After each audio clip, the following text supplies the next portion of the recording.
tere, armsad vaatajad! Nüüd ma tutvustan teile Edison robotit. Nii, Edison on selline vahva robot. Ta suudab jälgida musta joont, ta on väga kaval, isegi plaksutamise peale. Ta kas pöörab, liigub otse või jääb üldse seisma.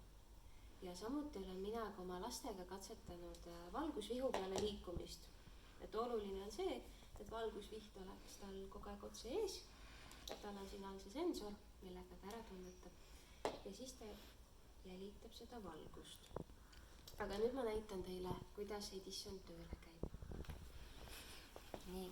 Ja muidugi siia peale saab veel legodega ehitada erinevaid, näiteks kostüüme.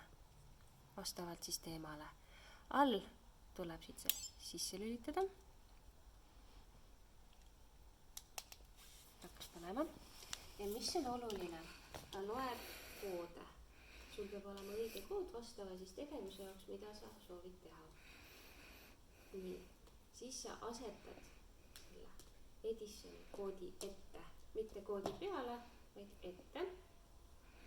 Ja vajutad 3 korda ringi peale. 1, 2, 3. Ja nüüd ta luges koodi ära. Ja kui sa tahad, et ta hakkaks nüüd vastavalt käituma, siis vajutad 3 nurga peale.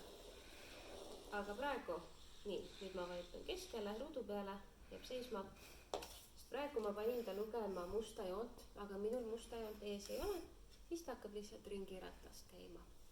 Aga vaatame, mul on siin kood, kus ta hakkab plaksutamise peale tööle. Siin on see. Et ta läheb valguse peale, takistuste peale. Ta peab vältima takistusi. Ja vaatame, siin on clap controlled ehk siis plaksutamise peale. Panen ta siia ette. 1, 2, 3. Luges koodi. 3 nurk peale.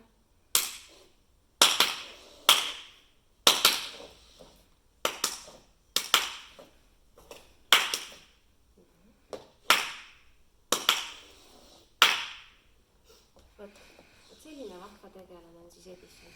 Ja kui soovid tegevuse lõpetada, vajutad keskele ja ongi tehtud.